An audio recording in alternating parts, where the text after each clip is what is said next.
There are also a couple of activities in the children's room. If you have any children or grandchildren, you can check on the website for some of those activities. And then lastly, I wanted to mention that we have 2 books for sale that are on the desk. One is called Ginge Lockey, Screwing with Order. It's $75.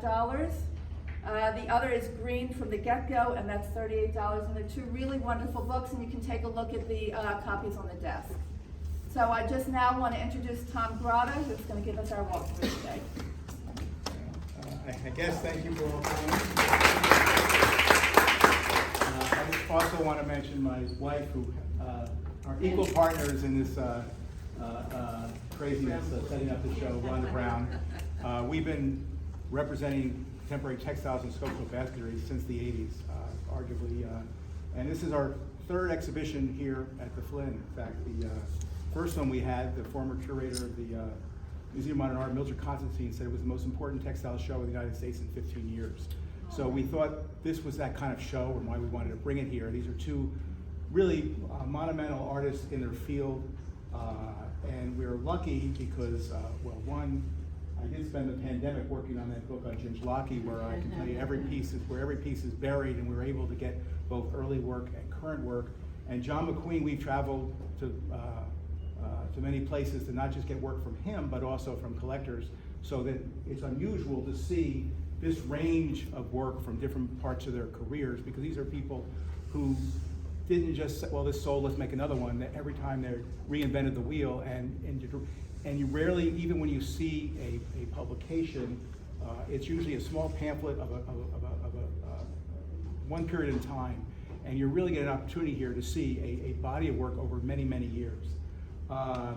These are 2 artists who care deeply about the environment, and in many ways, it's very subtle with how they protest amongst their art. It's also a great show for what, my father was always telling me that, there's 2 people who go to museums, those who read the labels and those who look at the pictures, but this show does both. So it pleases all audiences. In fact, if you really care about all the details, the curators here, Deborah and Nancy, they've researched it at the wazoo. There's more information on the label than I would ever put on any label of any show that I've ever done, because I'm the guy who likes to look at the pictures first. I don't mind reading afterwards, but that's not my thing. My wife is also very good at dotting those I's and making sure. So if you really want to get into the weeds, what's in their head, which is a scary place to be in many cases, they're the ones to talk to. I don't have that, that's less my thing. We started when having known this space, this was a very challenging space for a exhibition of dimensional work. I don't know what the wisdom was of designing fabric walls, but the amount of sleep that I've lost on how to hang things that normally require big screws on fabric walls really keeps me up at night. That shows you where I am at. And so this was more challenging than most. But I thought about the space and how people walk in the glass gallery, and we start with this large piece by John McQueen, which he sometimes says it's an eagle, sometimes he says it's a bird. It's an eagle. But what's interesting about it is also, if you know anything about John, if John has a show, no matter how big the pieces are, he doesn't really like to fly like the birds. You can see the people coming up to the birds, but anything that he makes that's large has to come apart, because if he can't fit in his car, it doesn't go anywhere. When he had a show in California, he drove it all the way from New York to California. It all fit in his car. You're always intimidated when you see these large scale things, even though this has a 7-foot wingspan, which is pretty high. In fact, I remember when I dusted it, I had to be on my 2nd floor with a vacuum to get to the wings. But again, the top comes off, and that's how it happens, because this stuff even though his stuff may be large, it has to fit in his car. Also, what's interesting about John's work is the palette is his backyard. John has no television. He barely can use the phone. Technology is not his friend. He really, when what speaks to him is what's outside. In fact, when my father first, my parents were actually major collectors for the American Craft Museum, and years ago they won a raffle, I guess, to go visit John at Alfred, and they went to his house, and no running water, no electricity. Outside, all the trees were draped over with rocks that held them down to bend them. He had a koi pond that was outside that he would bring the koi inside during the winter.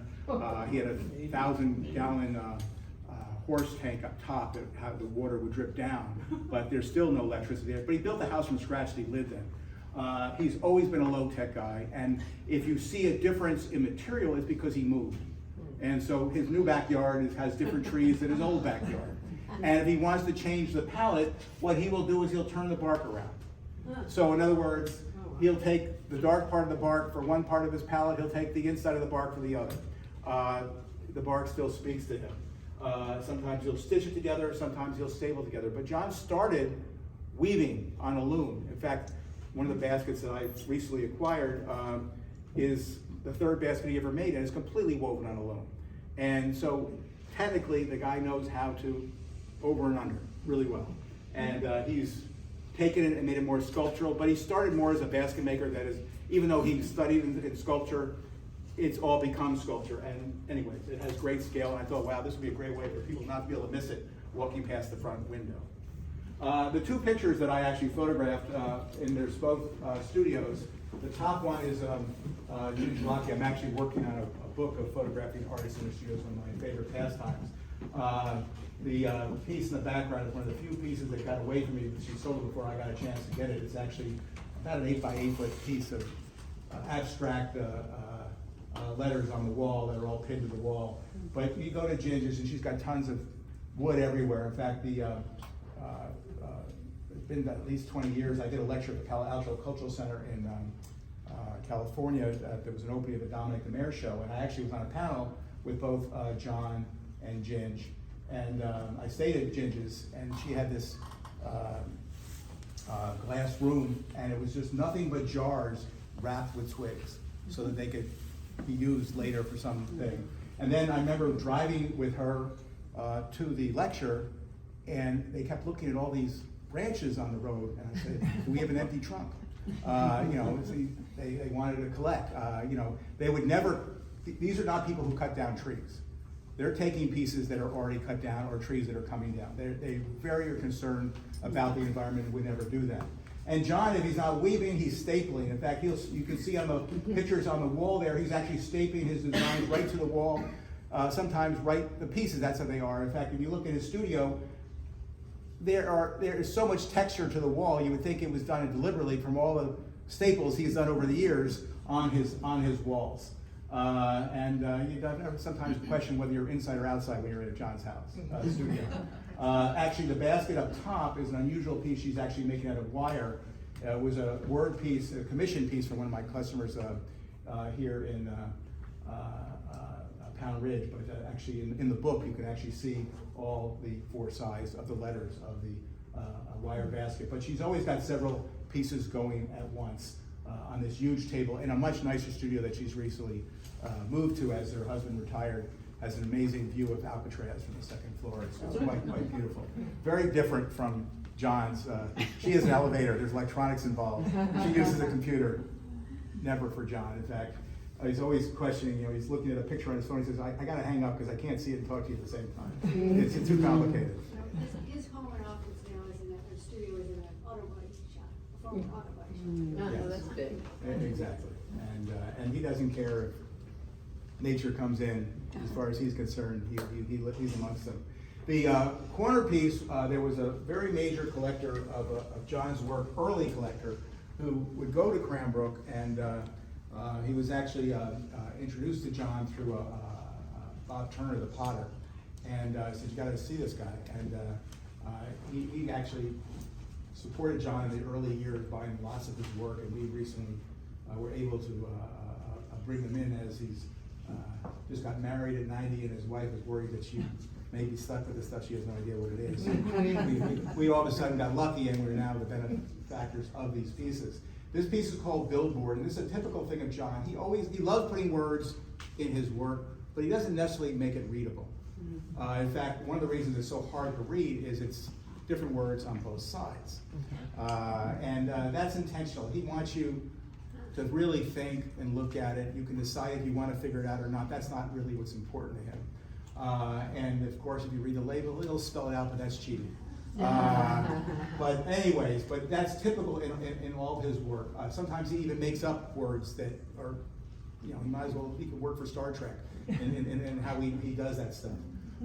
But anyways, but it makes it fascinating. It's also what makes it so sculptural because it's so different from either side. The war piece, Globalization, is by Ginge Lockie. This is one of 3 war pieces that she's done. She is a very anti-war person, and had been an immigrant, fled Hungary during occupied Soviet Union. She didn't think much about this until we invaded Iraq, and all of a sudden she started thinking about this again. And this is, again, very subtle ways, I think, of not being happy about the war. The red actually symbolizes the blood. But like the first piece I had in the war series, which I risked my life going on a circular staircase and installing it. The client had left and the ladder was no longer there. Actually had army men in the letters. In fact, it was a piece that, because it didn't have the line, you could change the letters and make it say raw or arm and have fun with it as you go.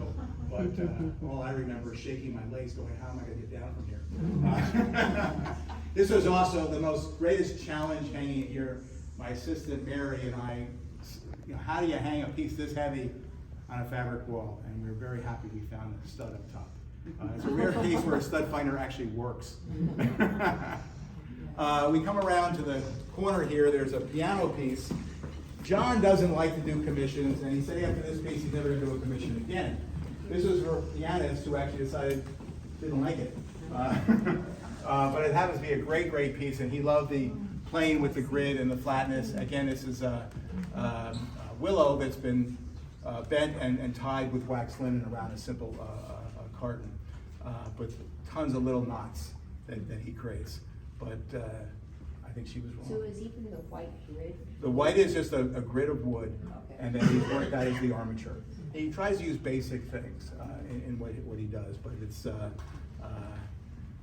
anyways, it's just a beautiful piece. I guess we'll work around our corner here. This is a piece by Ginge Lockie. This one you can't all see at once. It's called Variant, and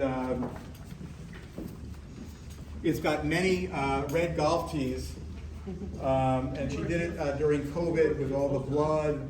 She has a lot of Trump references in her work, which you can take or leave, but again, only, but she's got to be obsessed with red golf tees. In fact, she even made a piece about, which is not in this show because there's no wood, about when Trump said he could kill anybody on Fifth Avenue and no one would care, out of a giant machine gun bottle filled with red golf tees.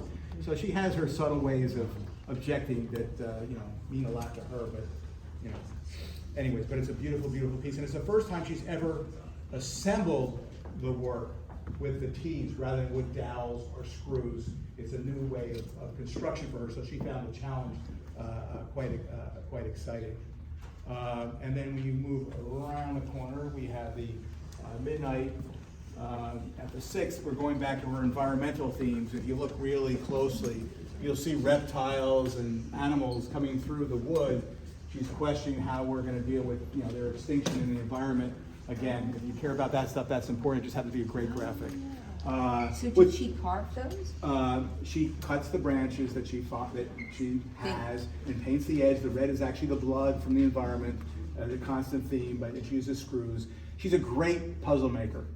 In fact, not just that her piece is amazing, you get a crate from her and it's like, you got to read a 10-page article on how to open it and close it. John, you're lucky to get a box. In Ginge, the box is as much the puzzle as the piece itself. But they're very, very strong. And also, Ginge is very much into hard, straight edges, while John is not. He's much more organic with the forms of the branches and the trees themselves.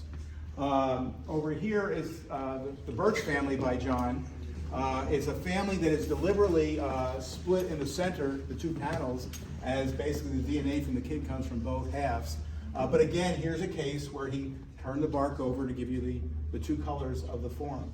And this is bark that is just stapled like crazy.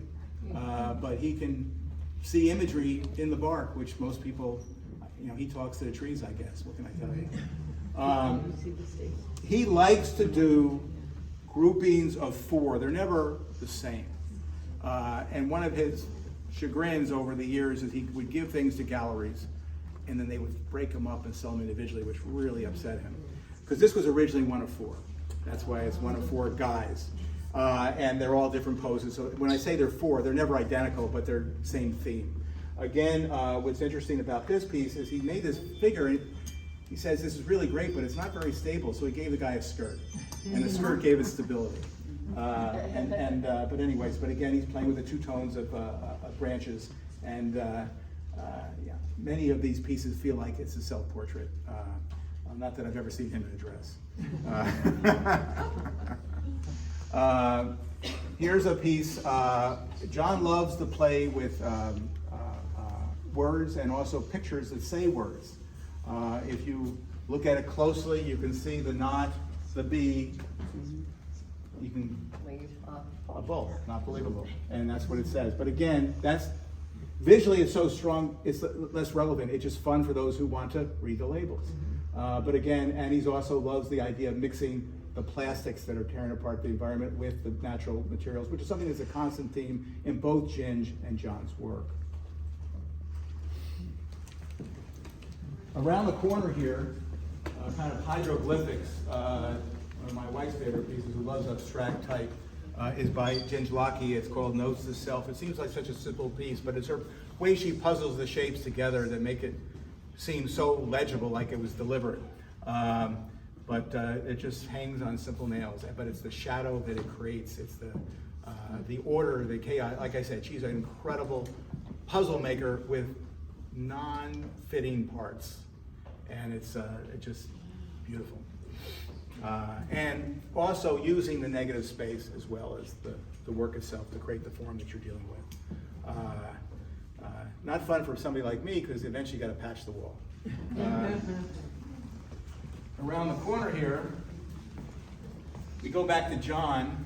This is a piece he did for us for a show. You can see the legs crazily on the top, and the person breaking out of the box. And these are actually bamboo shoots coming out of the bark. But he's just having fun. And while the person is breaking loose, he pulls it out from under. This is a really fun piece that John did called Folding Fruit. Again, fighting nature and man. You can see the man and the sharks coming through all the branches that he's waxing together. Again, he has one of those just wood crate type backings that he's attached the forms to, and he just starts drawing with the leaves and the figures. A piece we'll get to later on in the show, which is the most current work with the leaves. This is his early work where he started experimenting with the three-dimensional leaves, because each one of these pieces is made one at a time and then he assembles them. Okay, John loves to play with words that sound alike, mean different things. This one actually was originally for a show, and he changed his mind. He changed the bottom line because he didn't like what it said then. But this one's called Speaking in Tongues. This is a lovely installation I was happy to pass on to one of our co-curators, because I just sold it once and was not anxious to do it again. But again, it's such a great graphic that if you read it or not, it's irrelevant. It's just, but he wants you to have to really spend time to think about it. You know, most people walk by stuff so fast, they're on their phones, they run through things, and he wants you to actually spend time with it, figure it out. He doesn't, yes, you can read the label and say what he's saying, but it's much more interesting if you can spend the time and read it, because to him it takes a long time. He's really thought about it. He wants you to think about it and have your own interpretation as you see the work. And also, it's one of those pieces that comes in a really tiny box and it really blows up. Which is, by the way, a concern that both these artists have had more in their latter life than their early life. In their early life, everything was big, and they came in big boxes. John, maybe you didn't get a box, but Ginge, you did. And as they've gotten and started thinking about, maybe it has to travel to a show or it has to go someplace else, they think about how these things can actually compact and then they can expand. So they actually create a little more challenging to the installer, but it's able to do these really complex and large pieces that are not hard to transport. It's also a thing that when John and Ginge and I started, we never paid for dimensional weight in shipping. So I could ship a 6-foot basket and it would pay $30 cross country. Now we add a few zeros.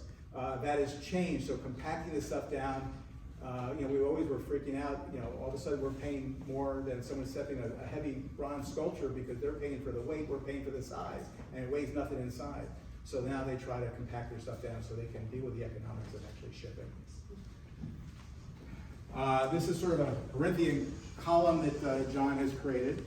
I have a wonderful portrait of him that was originally in the show that we took out of him, trying to carry it through the door. But he likes to use standard forms to create this thing, so we worked on a traditional sonotube, which is what they use to pour concrete, which is how this piece was made. Why it says concrete, because basically nature is being held together in solid form, and he spelled concrete out of the bottom, but the shape was formed around a sonotube, which by the way is our packaging method of choice for most tapestries. We love to roll it up and throw it in these incredible cardboard tubes, but obviously he has found other uses for that.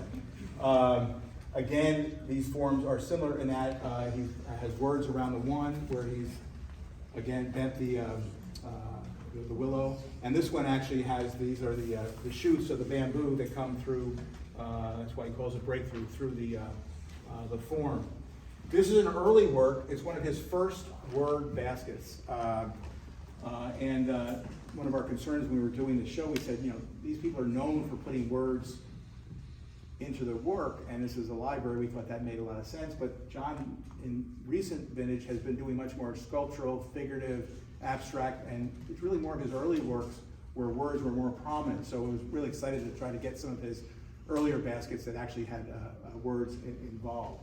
Again, it has writing on both sides. He does not make it easy for one to read the words. But his partner actually does poetry, and so they go back and forth with words, and he sculpturizes them. Ginge Locke has an abstract thing that could be a tic-tac-toe thing. She thinks it has many other meanings. But again, Ginge Locke in early works did a lot of word baskets, but recently her baskets have become more abstract. The words have moved to the wall. So this was an unusual getting a word dimensional piece, which we were excited about from that show. I won't skip the centerpieces here. We have Begun, Unbegun, two baskets that John made. The letters wrapped around the pieces, a technical marvel in how he put the things together. In fact, I was actually surprised when I saw this piece, because I originally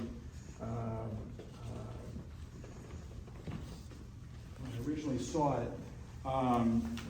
It was cedar bark. That's what I did think it was. Okay. Anyways, it's plated cedar bark. Something that we have other artists who have taken up this technique, but none of them I know have been able to put the words into it. The chair, again, has words in it, and again, where he's mixing the plastic and the words itself. I just wouldn't advise sitting on it. This was not exactly meant structurally for that case. Again, cannot all be iron knee, and but it's plastic milk bottles. He doesn't use. He always finds things that have already been used. He's not going to go out and buy something out of plastic and make art out of it. It has to be something that's going to be thrown away. They're very concerned about nature. As we work around, John had an idea. He says, it's not ruin nature, but I like to make a blue tree. This one is personal. It's called Intimate Domain, because like when you're a young kid, he has him and his girlfriend's initials carved into the center, and he's using electrical ties to actually tie together the branches. Again, mixing the man-made. Again, these are again the milk bottles that he's using to create his forms.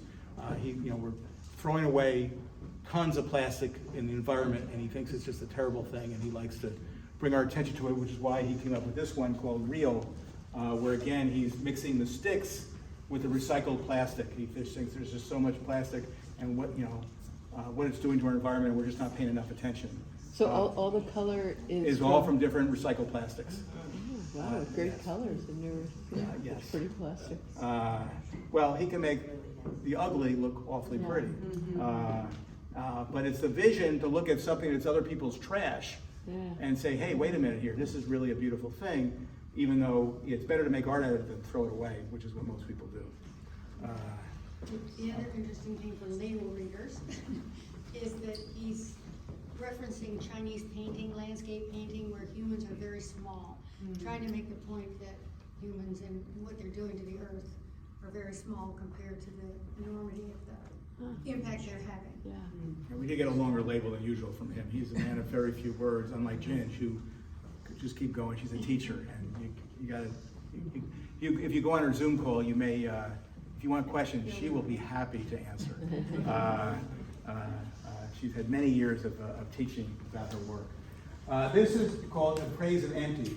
Again, this is John's argument against high tech. This is as low tech as you get. We're sort of looking into the empty space, all natural materials, the wax linen, that, by the way, he makes himself, and the willow. Again, he's created his own alphabet that, again, intentionally difficult to read. Yes, the text is below, but that's just not important to him. But again, it's just a marvelous, large sculptural form, not exactly functional. Red Limbs is by Ginge Locke. Again, dealing with sort of the burnt environment. Fahim again with the red for the underneath. Here she's using screws to attach the, again, mixing the man-made and the natural, which is a theme you really see here in Cradle to Cradle. One of the, it's hard to pin any of these artists down for one thing that they do, but Ginge loves to mix the natural world with the man-made world. So here is commercial lumber and screws from the hardware store with branches that she has acquired and cut out and made to go together. It's just an incredibly strong piece, but mixing the battle between man and the environment. In fact, this piece here by Ginge, which is a really major piece, she had a friend who did a lot of pruning, and every time he pruned his trees, dump it in her garage. And that's how this basket was formed. Again, none of these things are trees that they're cutting down. That's why I say you drive around with an empty trunk, beware, it will be filled. But it's gotta be trees that are coming down and trees that will, not gonna bring in the bugs. And, in these cases, usually probably frozen, because that's how you take care of that situation. But anyways, it's a beautiful, beautiful piece. In fact, this is the second of these really large baskets that we've had. One of the other ones is in the book that we are being sold out front. And for years, she would not send me these large pieces because she was worried that it was just too fragile a structure that if they threw it in the truck, it would get crushed. And it was my son's brilliant idea that if you put a traffic cone inside, you could hold the form and throw it in a box. And since then, we were lucky to get both of these pieces, which made her much more comfortable in shipping them cross country. She taught up at Haystack, which is, if you ever want to really love craft, and it's one of the most beautiful places to study any of the craft mediums in Maine. She noticed that everyone was throwing away their coffee stirrers, she felt terrible about it. So she started collecting thrown away coffee stirrers, cleaning them off, and put it together with wire. It's called Coffee Break. And it's just an amazing piece. This is a piece, she's, as a teacher, she's worried about the confidence of the students in themselves in their classrooms, and she wanted to deal with the simplicity here. And this is actually a resale piece that was fun to me because I sold it the first time and I got it back the second time. So very excited. Unfortunately, a few of our customers have moved on, and we've, unfortunate for them, good for us. But anyways, this is called Limb, out of the Limb. Ginge really is not much about currency, but she had a commission for, and she does do commissions. In fact, my father was in the wire and cable company, and he, for his conference room, commissioned the word wire made out of the wire from his corporation. In fact, when you got close, you could actually see the name on each of the letters. So she has done that before. But she got convinced when she realized also there's other meanings. For instance, she's upset with the broken healthcare system in the United States. I'm a little concerned that I didn't realize that I had to put each one of those little white pieces up individually.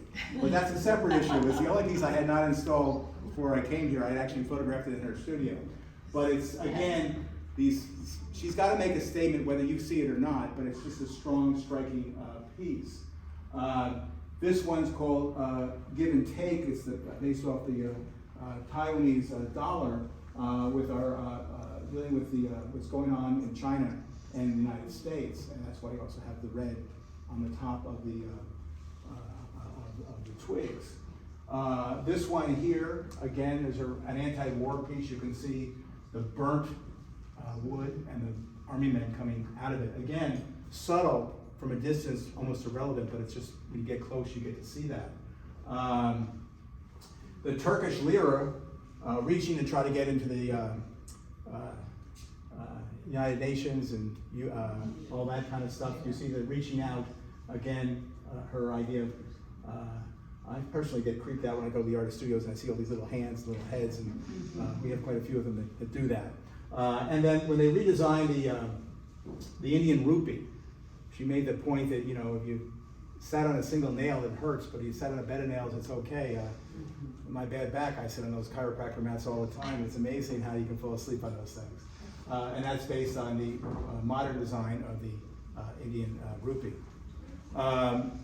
Here are 3 books of John's. They're a lot of fun, and because I own them, I can touch them. You can't. The first one, Bird Brain, these are all based on, which if you look up the side, I don't know if you can see it from the side, you can actually see the birds in them with text, and they're about birds from Australia. And each one is a different bird from Australia. This one, if someone decides they want to purchase, which I'm happy to do for you, he also built a stand so it could go on a wall, which is not in the show because we can't put holes in the walls. Otherwise, it's been on the wall. So that's why it is here, but that option is out there. This one, after a visit to Japan, he got interested in kanji. And so these are all kanji letters that you can actually pick up with your hand, called sheet music. And this one can actually be on the wall. It can also be like this. It opens up like an accordion. And these are all called Scoundrels Chronicles. These are actually birds that are nasty. Each one is a different bird. And but anyways, I actually love it as a wall piece, but it was designed as a book. This way, in the library, we thought the book shape made a lot more sense. By the way, speaking of libraries, this is my first of my library tours this weekend. We will be doing a lecture tomorrow at the Ridgefield Library about ourselves, not about the show. So if you haven't had enough of me, you can get more with slides tomorrow. This part of the world, we actually like libraries, not like, that have books in them. Anyways, this is a piece by John that was behind his workbench. And they're all, again, words that sound alike but don't mean the same thing. And this one can be sold as both a group or individually. But again, and also one of the things that I showed John that he's really thrilled about, that he had no idea, because he just stapled it to the wall in the studio. I said, look how incredible it is when you pull it off and you get to see the shadows of the work. It's night and day. But sometimes artists get so close to the work, they can't see how other people see them. So one of the reasons they like coming to us is we give them other ways of how to display their works. This was one that was originally done for another gallery in Albany. And there's actually heads. They come through. In fact, it's also a basket if you want to look at the top. But the gallery only saw hands, never saw the heads. So he got it back. But that's why it's called Two-Fisted Basket, because she saw the fists, not the heads that you see through the form. Again, matching the different colors of the willow and the wax linen. We've had several shows at Brown Grotto of Ginger's work, and this is more reminiscent of the early works that we showed of her work, where she would tie together the forms. Again, this is similar to what when I went to visit her in her studio, when she had the glasses wrapped with twigs to try to create these curves like Bentwood chairs over time, and then she would tie them, this one with wire, but sometimes it's with dowels, sometimes it's with screws. It's not always the same man-made material mixed in with the natural materials. But it's really a gorgeous, gorgeous piece. And then this is one of the ones I was sort of mentioning when I said how she's really thought about how you compact it. This comes in 2 halves, 3 circles. It comes out with a tray. It looks like a surgeon's tray of parts, and you screw it right onto the wall. But she's looking at what's going on in the world today. You know, you can switch it around and make it yo or oi, but it's really a wonderful, wonderful piece. But I was just taken back because I just see the evolution of how they've found ways to ship these things and store these things, because that is a real concern as one gets older and downsizes. What do you do with all your work? And so this is a great solution. But it's and if you get bored, you just turn it around. By the way, I am from New Jersey, so if I talk too fast, you can make me slow. I'm known for that. This one is called Then, and this is sort of a play. You know, if you can sort of decide what you want to say about it. But what's also, I find interesting about this is just very similar to the piece here, where she's taking the wood that's from a lumber yard to the twigs that she finds in nature and mixes those two things together, and you have that conversation between the man-made and the natural made, obviously not painted red naturally, but that's where you can just keep saying if. And you notice she never uses the same screws twice, so you have to have a whole tool set to deal with her, because you never know what you're going to come across. Speaking of screws, these are a whole different set of screws, a lovely small piece again with the red tips, and she also creates the red tips so she can actually sign her name on them. She is, but it's an incredibly structurally strong piece. You know, she creates a form. In fact, you buy the book, it shows you this, but she creates the form to work the form up into it and then puzzles it together to create the form. This is a very small piece of ginges. Again, this is called Climate Fugue. Again, she's concerned about the environment, the sort of the bare bones looking at the world today. It looks like abstract calligraphy. It's whatever you want to really make out of it, but it's just a beautiful, beautiful piece that puts a few nails in your wall. We agonized over whether we were going to paint this wall, but we decided white on white was pretty cool. And then over here, these 3 pieces by John McQueen are all about pulling the water from the land. The elephant will draw it from the ground. The dead bonsai tree will pull it from the ground, and the pump will pull it from the ground. And so these are all, calls them same difference, because one way or the other, we're draining the water supply from the ground. And anyways, one other thing about John is, you go to his studio and you say, wow, that was a great piece. What happened to it? Well, I had a show, so I took this part from this one, this part from this one. I made a new piece. So I can never give anything back because I'll never get it back. You know, it's his mind is once it's there, it's got to go somewhere. It's interesting. We have artists who never want to leave their stuff. They want to bring it back as part of their lives. And John is working constantly, but when it's done, he's on to the next project. It's gone. It's just not that important. So if it comes back to him, it's just a project to make a new piece, which is what he will do. These surprised me. I had never seen John's drawings, although that's partially because he won't let anyone see his little black book that has the life of all the over 500 baskets and sculptures that he's made over his lifetime. He told me when he dies I can have a big whoopee. He says, I don't want anyone to know which ones I thought sucked. But anyway, he is a great draftsman, and these were just done with pencil on the paper, on the board, and on the frames themselves. But he's obsessed and in love with trees, and he likes to deal with this.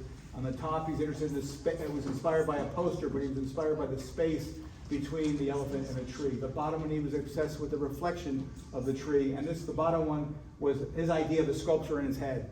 Again, I don't want to get into his head, so there's not so much I want to go there, because his head's a scary place. In fact, I just installed a piece he did, which is a frieze, and the customer keeps asking me, how do you go from Albert Einstein to Mount Rushmore? And I'm still baffled by what John is thinking, but they're still incredible out of twigs.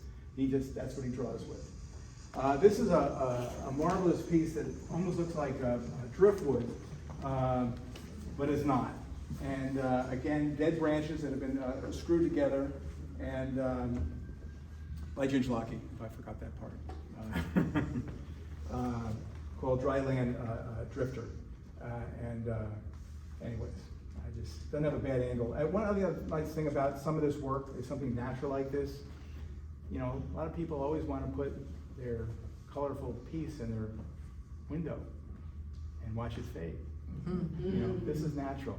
There's no dyes or paints on it. You're not going to have these issues. That's why we're very popular in Florida. Because you know, it'll solve that problem.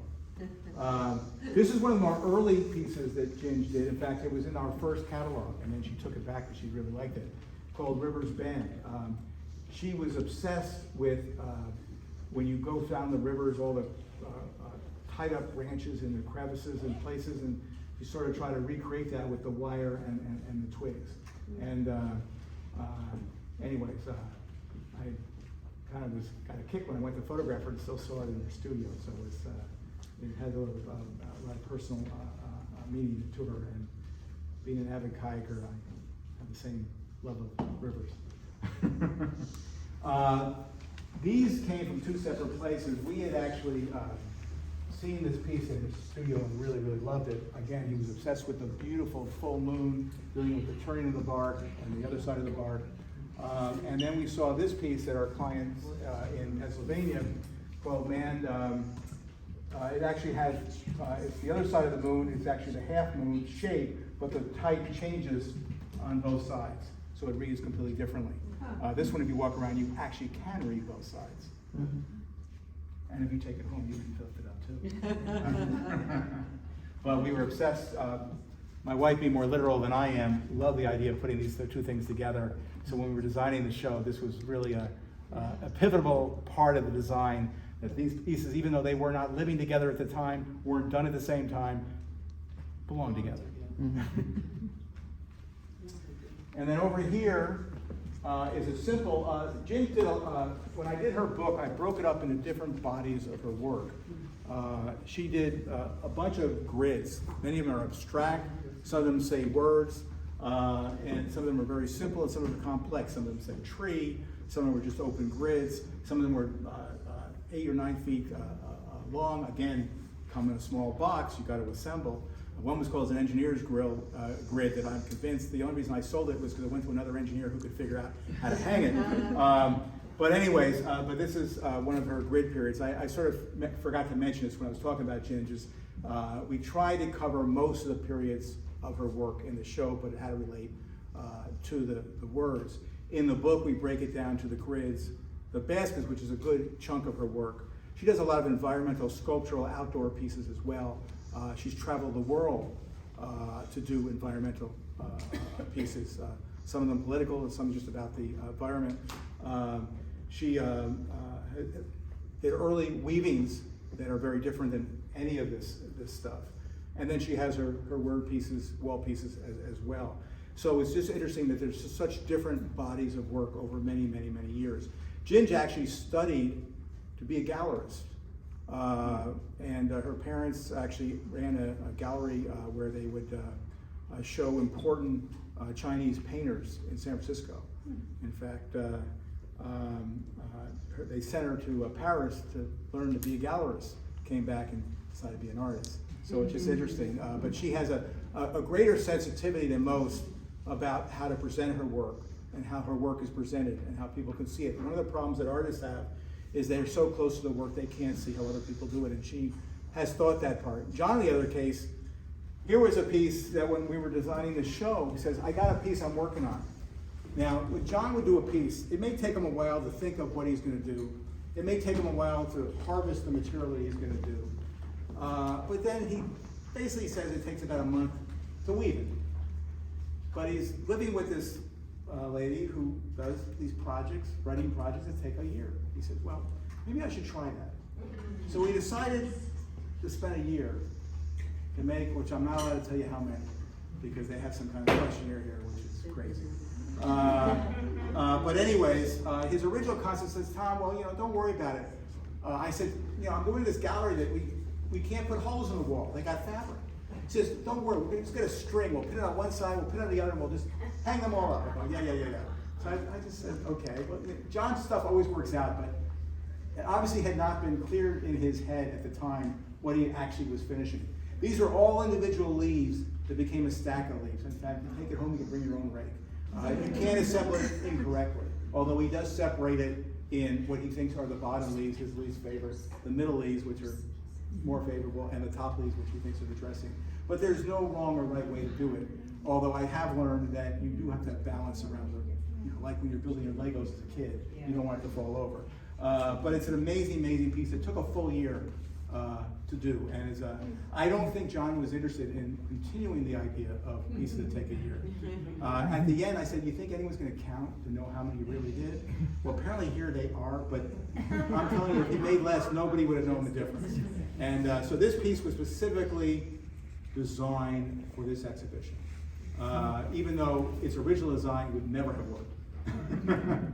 And finally, the last piece that was commissioned for this exhibit, because most of these pieces I've shown someplace else before, is this piece by Ginge Lockie. And as I said before, Ginge had done many sculptural baskets and word pieces early on, but had shifted that to the wall and hadn't really done a dimensional word piece for quite some time. So I kind of gave her a little idea, and she was actually thrilled because it was a challenge that she hadn't thought of, and she got all excited about the A and the W stacking, something she had never done before, and is convinced that this will be a seed for future work to come. Who knows what that means?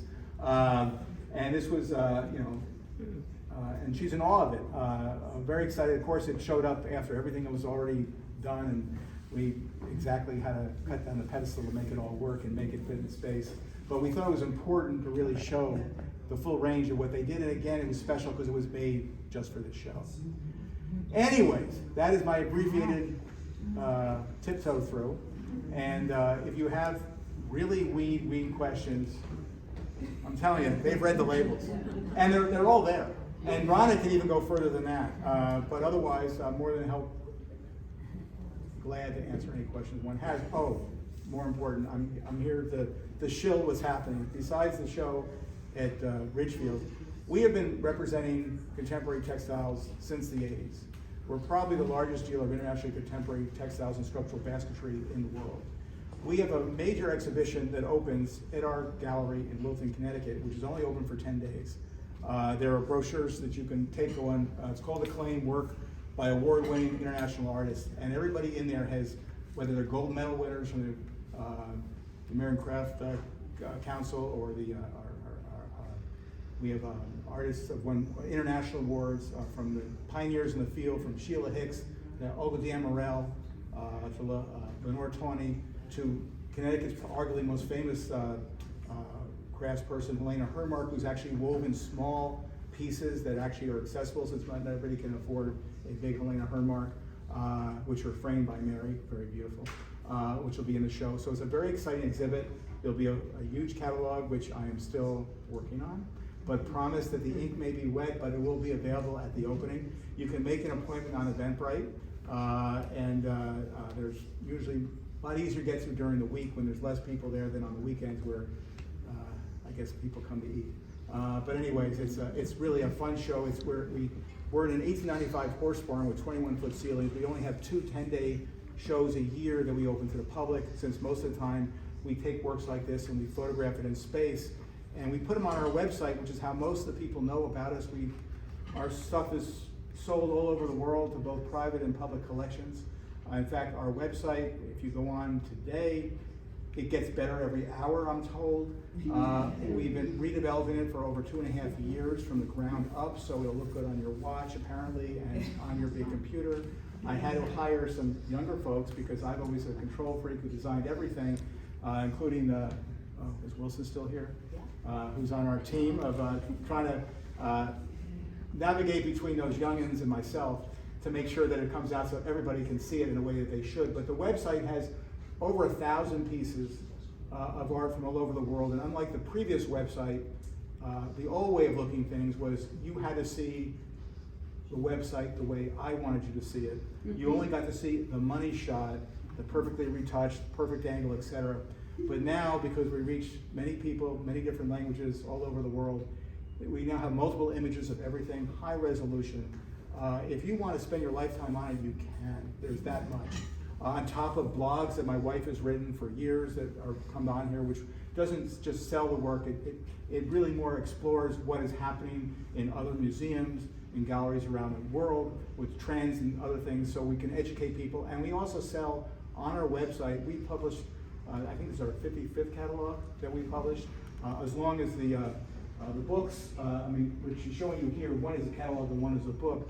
The Ginger Lockie was the latest book that we published, but if you want to have equal weight on both hands, I did another 8-pound book on my parents' collection the year before, which is a wonderful book of a Richard Meyer home that is filled with decorative arts and was showing how people collect art in architecture rather than just about the architecture, because the first book done on a house could care less what was inside it. Architects only care about what they built. That's why you never see a shot of a basement. But anyway, I think that's all I got for you.